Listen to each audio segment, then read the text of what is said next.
Hey, what's going on there, YouTube? What's up, YouTube? This is SCL0320. Yo, this is Joe Johnson, you already know. We're here for an actually early review for a DC comic book movie. Straight up from, what was the last one? It was Flashpoint, and then it was Justice League War. And at the end of Justice League War, they had actually done like a small kind of like teaser what's gonna happen because the Atlantis king had died, and his son had vowed vengeance against the surface dwellers, who are the Earthlings, and I guess the heroes that represent them. And so, off the gate, off of this one, we're going to be reviewing the Justice League Atlantis. And I mean, I had a lot of high expectations for this one just because the last three have been amazing. Even the Arkham, the Assault on Arkham was really good. The one where Batman met his son, the son of Batman, that was really good. I mean, Batman War, Justice League War is really good. But this one, I was like really hyped up about it because I didn't know where they were going to go with it. And so, let me read a synopsis of it. The full title is Justice League, The Throne of Atlantis.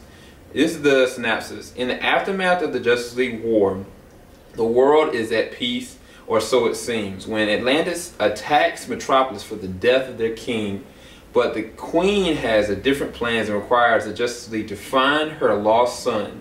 But while they search for him, Atlantean's troops, led by the Ocean Master, continue their assault. Who will win? And I mean, this movie was gritty, bruh. Like, yeah, definitely.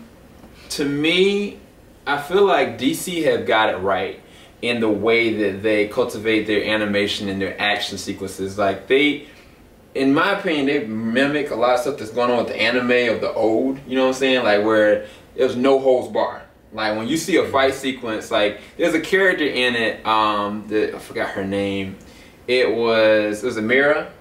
Yeah, it was Mira. Because she was the one that was actually going to try to find Arthur Curry. Arthur Curry is the person that is going to be the one we know of, the 52 version of Aquaman.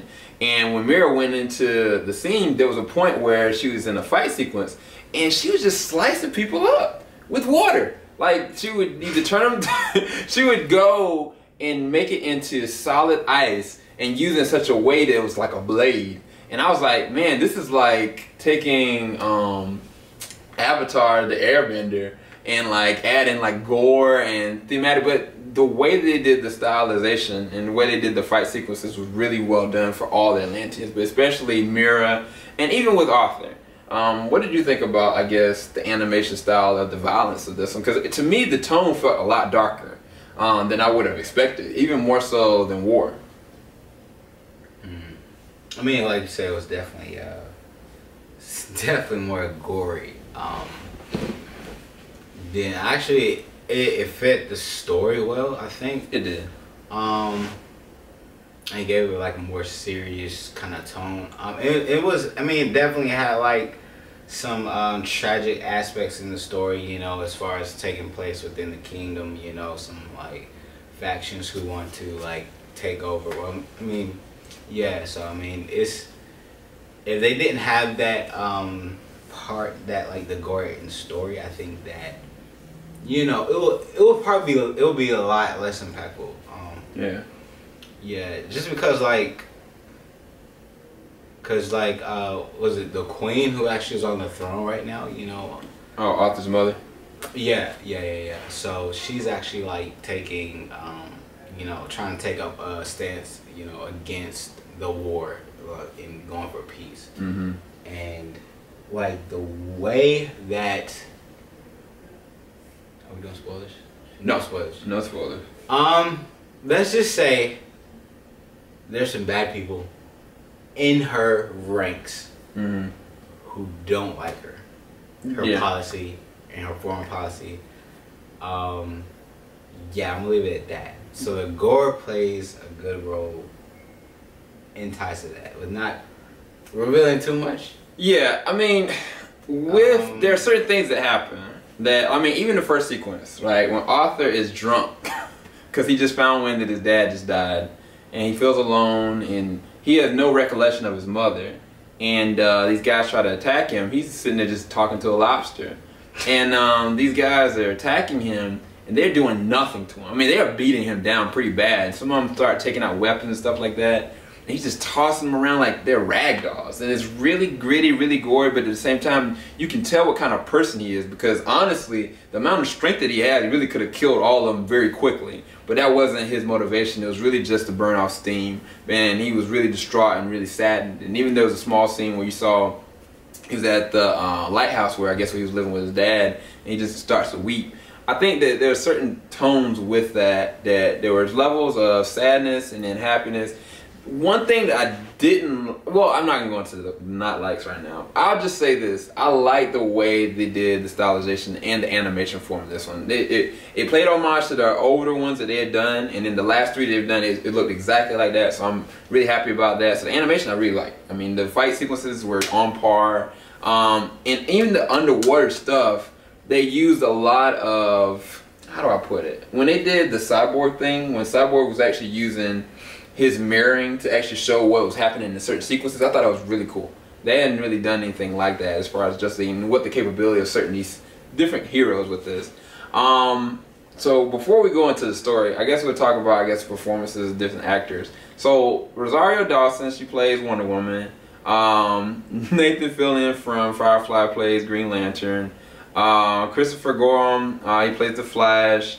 Newcomer is Matt Latner. He's playing Aquaman for this one. Harry Lennox, who everybody really knows from Man of Steel to The Matrix, he was playing Black Manta in this one, which was really awesome to have him in this one. Jerry O'Connell was Superman, and then of course in this one Jason O'Mara was reprising his role as Batman. But one thing was really interesting was George Newbern. I think that he plays Steve Trevor. And I remember in the older Supermans, I think he played some of the older Supermans. So it was really cool. But there wasn't any standout performances, but it was really good to hear. I think Sean Patrick Thomas from Save the Last Dance, he played the role of Cyborg in this one, which was really cool. So they have some really good voice actors in this one. And even with Sam Witwer, I felt like him being the Ocean Master, his voice carries in such a way, I felt like they should have detracted from going so comic booky, in the sense that I feel like they took pages straight out of the books, in different books, because there was a scene with Wonder Woman and Superman that's from the Wonder Woman and Superman comic books of the 52, but then this whole Aquaman thing, they pulled different things and they've mixed it up with different comics. And I felt that with the Ocean Master in this one, I felt like he was underused. I felt like there was a dominant presence there, but it wasn't to the fact that I was like, okay, well, this guy, he's just a genocidal maniac just to be one. There's no substance behind him. But you got such a good voice actor in Sam Witwer, I was like, that didn't make sense to me. There's some other things that I'm going to talk about a little bit later that I didn't necessarily like about this one, more so than I did the other ones. But what did you think about, I guess, the voice acting in this one, Joe? I guess if you give it a 1 to 10. I think they did a good job. Yeah. The story. So, how do I put this one? Wait, before I go into my problems or my likes about certain things, what did you feel about the story for this one? To be honest, I mean, I feel like it was. I mean, it was good, but I think it was kind of rushed. Like, and what I mean by that, because okay, so you're introducing the whole, like Aquaman's being introduced. You know what I'm saying? Of like not only just his role in the Justice League, but also like his kingship. Yeah. He already knows, like, he's, you know, so we see him on like you mentioned, you've seen him drunk in fights, you know, he knows he's strong, he knows he has the ability to, like, be, you know, pretty much like a powerful crime stopper, or just someone who can take care of the people he cares about. It's kind of like we're thrust into, like, his kingship. I feel like it was too quick.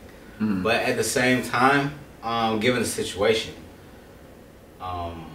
that they were in, because they were on the brink of war. So yeah, regardless if he was like wanted to do it or not, you know, he was like pretty much up against the wall. Like, what is he gonna do? Yeah, he had the power to stop a war. True. And that's like what you know seeing in the movie. But as far as leading up to that point, it's like I'm not sure. It felt a little rushed because I felt like as far as the story, you could lead up to his kingship and kind of like develop a strong relationship with his mother.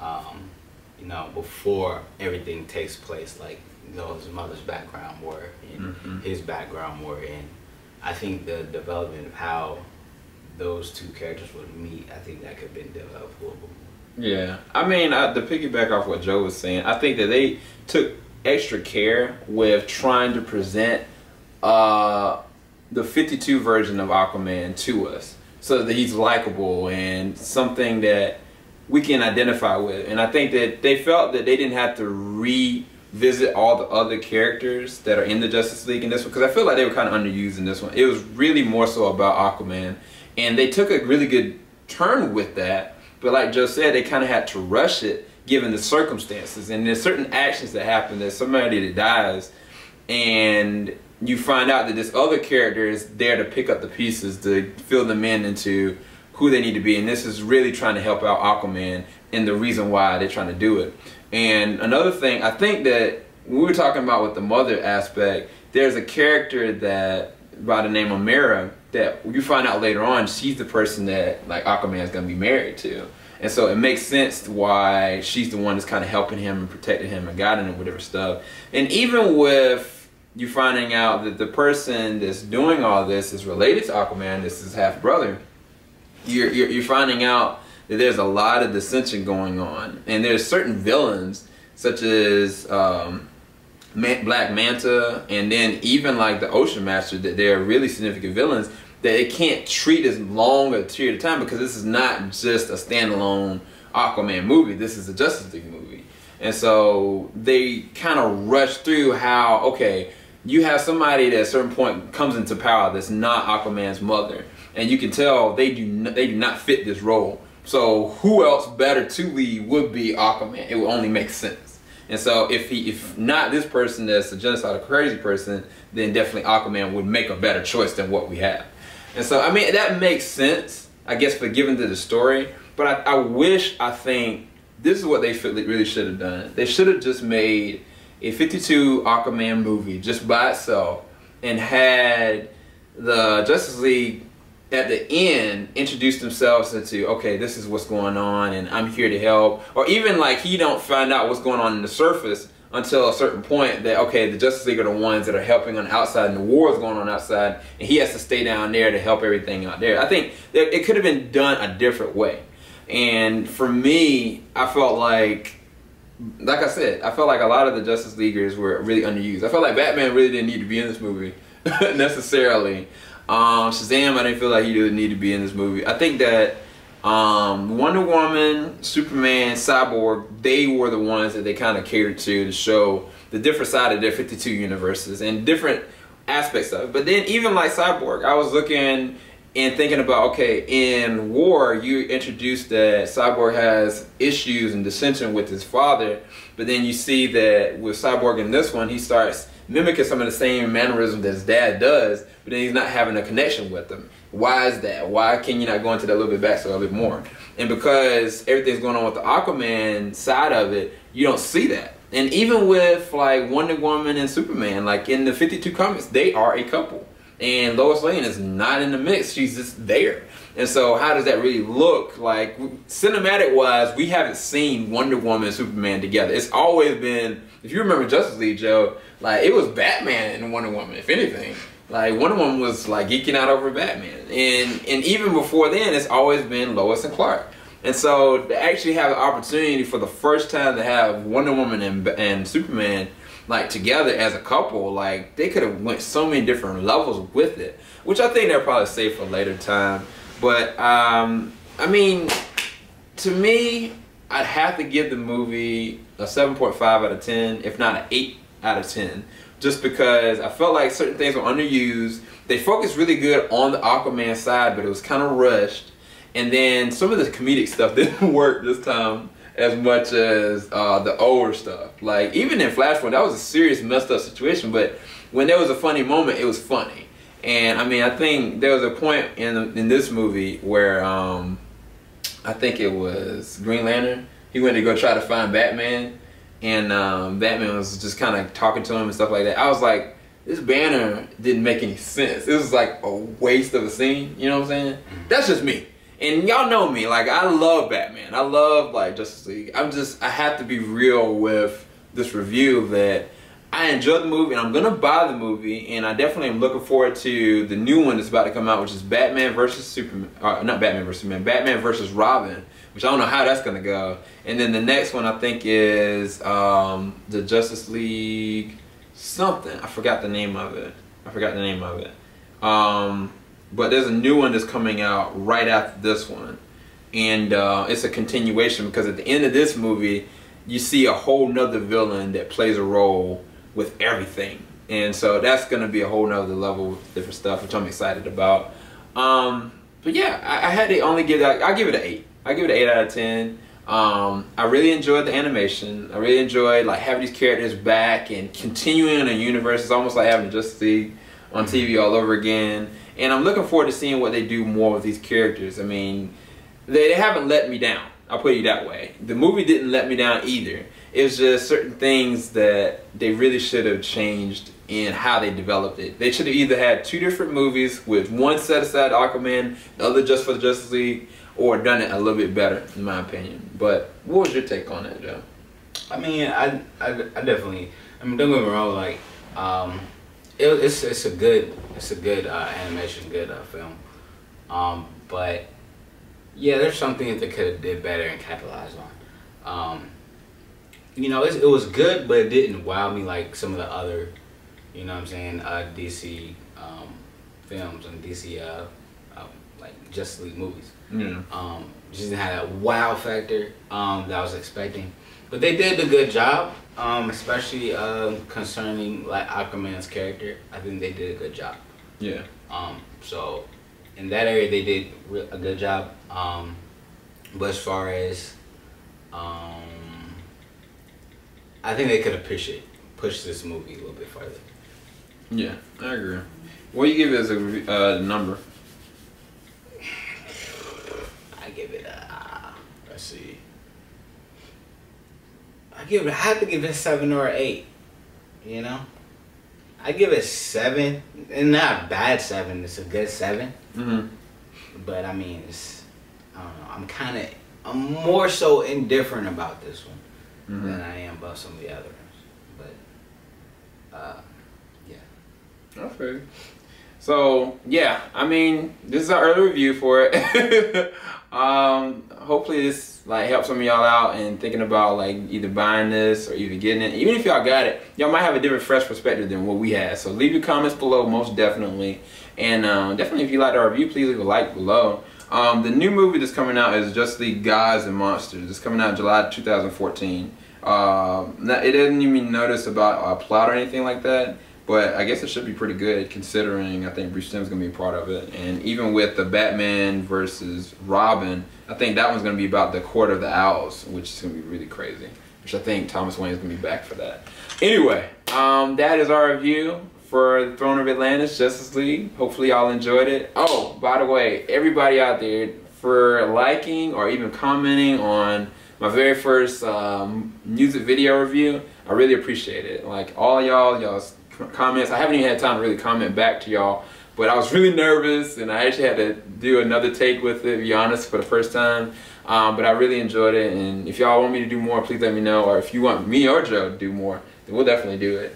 And Joe's going to be coming out with a review very soon on something. I'm not going to say what it is, but he saw it and I didn't see it. Look for us to have a little bit more conversation coming up soon. Later, everybody.